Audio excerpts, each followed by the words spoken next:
Well, hello and welcome to another edition of today's Conversations on Leadership, powered by Life University.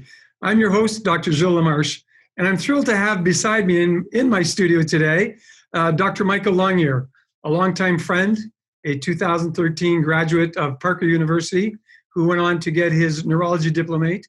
He is also the developer of the Life University 100-hour neurology certificate course and the director of the NeuroLIFE Institute here in Marietta, Georgia. Dr. Longyear, thanks for joining me today. Thank you for having me. I'm excited. I always love getting together to chat with you about stuff, especially this kind of stuff. And I was telling you before we started recording that, I love you, but the best thing about you is I also love your wife, Dr. Megan Longyear. And you said, well, it's always good to give Megan a plug because she helps you lead the way you're able to lead. She's definitely, that whole there's always a strong woman behind a strong man thing, that definitely plays into our relationship for sure. So let's talk about leadership. I mean, many of you could see you as a young leader, having graduated from chiropractic school in 2013, but you're the type of guy who sort of took the bulls by the horn and you just went at it. You've got a successful private practice in Florida. You're the director at NeuroLIFE Institute. So why don't we start by having you share with our audience what allowed you to take on that level of leadership, and who's a person or maybe some people who've actually influenced you in becoming the leader for both your community and obviously, here at Life University and the patients you serve in the clinic here with your team? I think that all kind of goes together. One of my biggest inspirations as far as, especially when you say taking the bull by the horns, one person that definitely comes to mind is my mom. I always watched her do things that she was told she couldn't do. And I think especially when some things happened here, there was that thought process of, he's too young, he can't take over the clinic, we can't go that way, we might have to go another direction, and even still now sometimes. But it was fun growing up with her, watching her. I always joke and say, if you want my mom to do something, tell her she can't. She, from when I was a kid, I remember her selling wire and cable and doing things like that and kind of living in a man's world, if you will, and rocking it and like breaking sales records and all of that. And then when we moved up north to northern Michigan, she actually got a job at a paper mill, a paper plant. And she became the first female plant mechanic in the history of Tenneco packaging, basically because one of the guys told her she couldn't and she couldn't do the job. So, I kind of watched that growing up and always watched her break through glass ceilings and no job was too big. Nothing was insurmountable to her. So, she always kind of took the bull by the horns and wrestled it to the ground and made it hers. So that was a big part of my driving force as far as taking that over. And then I had great support. I had you next door. I had, Dr. Michael Hall was there to help and support me in growing with it, and a lot of other people here at the university. So I had some really great people around me. And I think, we never make it by ourselves, right? There's always, you got to have a team, you got to have people.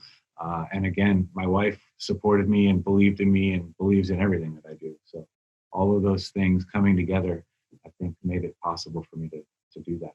And when I think of you and Megan, I think a couple's journey, and maybe share with the audience what that was like, because your wife was in the world of business. When you were going to school, she was working, she was supporting you, you graduated, and along the way, she got the bug and thought she wanted to be a chiropractor as well. And so there you were, in practice at NeuroLIFE, and she decided she wanted to become a chiropractic student and is now a licensed chiropractor in Florida. So how did that role play, and how does that show that level of leadership in the couple, maybe? Because it's not something that we've addressed really on this podcast. We've addressed sometimes sort of higher level leadership, but obviously there was a leadership role that she had in your couple. You took on the different leadership role, and maybe that shifted when she went from being the breadwinner to then being the student, and now back to both of you being chiropractors. Yeah, so I think my one word for leadership to me is adaptability.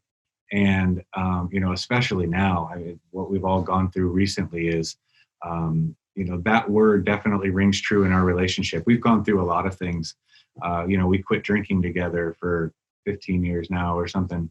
And, it was she decided, and she always says, I put on my big girl pants, and I knew that you were going to go back to school, so I had to make the money and I had to take that role. So, but I will say that was the first learning experience for me, in that it was really, really hard for me to not go to work every day and earn a check and allow her to take that role.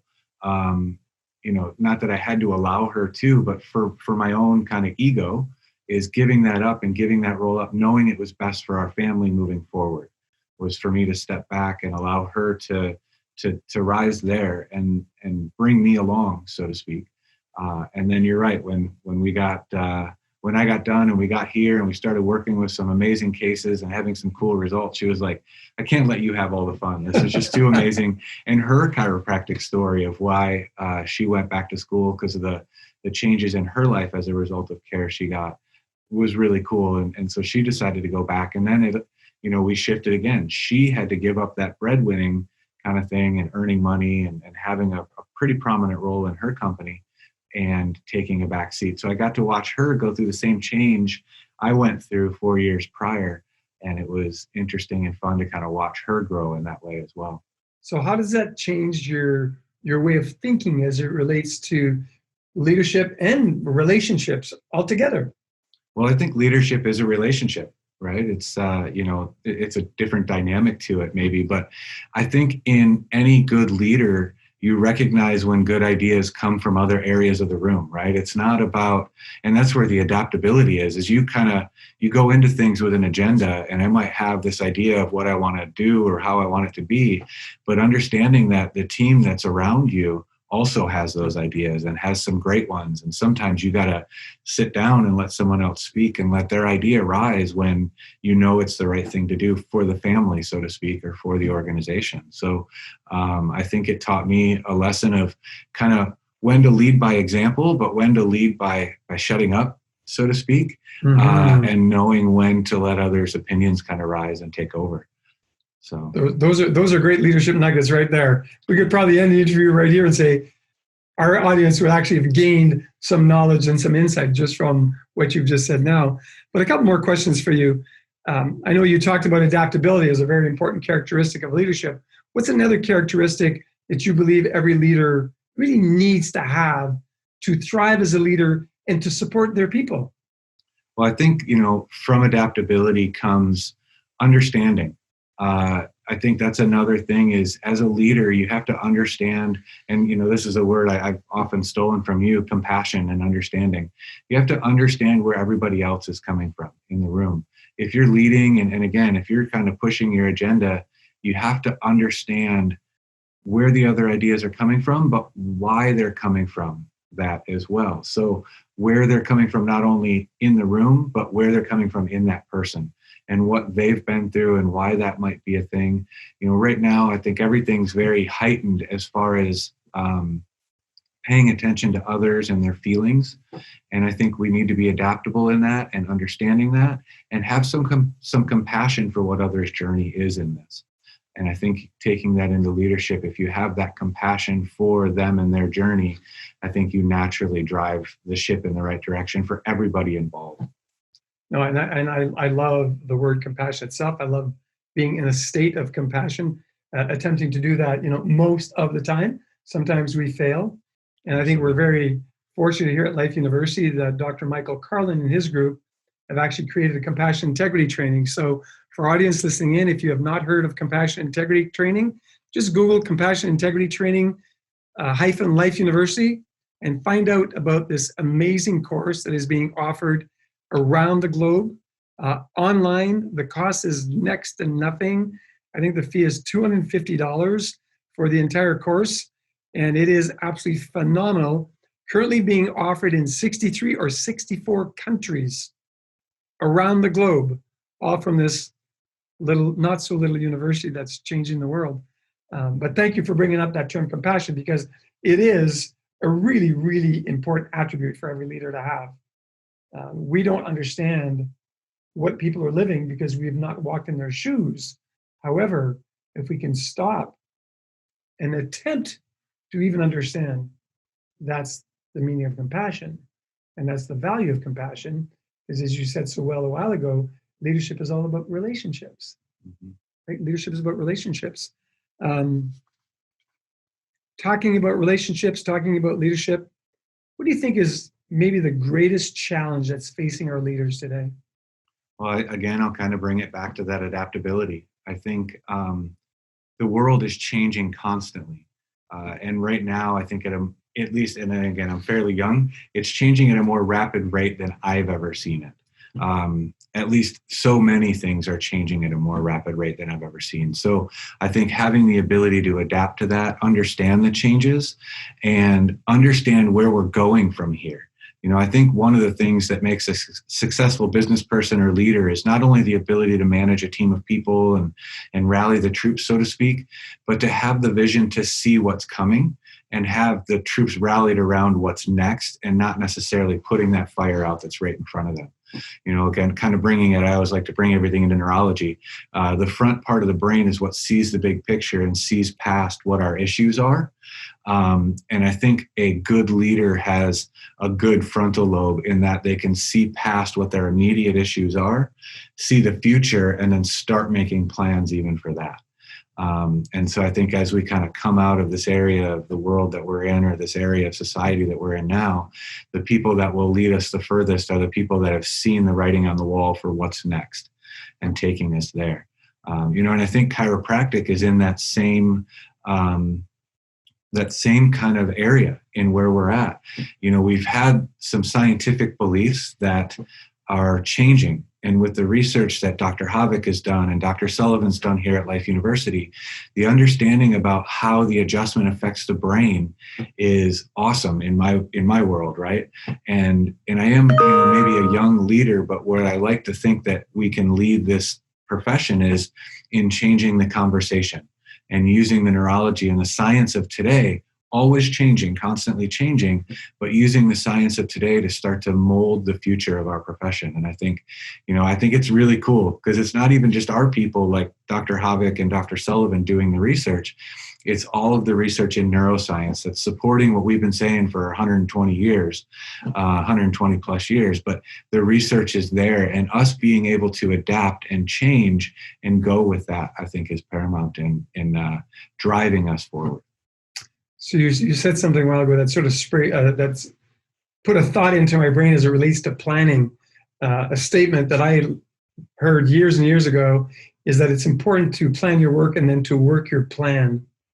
And can you share, how does that apply to your life? Yeah, so I live by a different statement, and my wife might slap me for saying this, and you might actually too, but plan for the worst and hope for the best.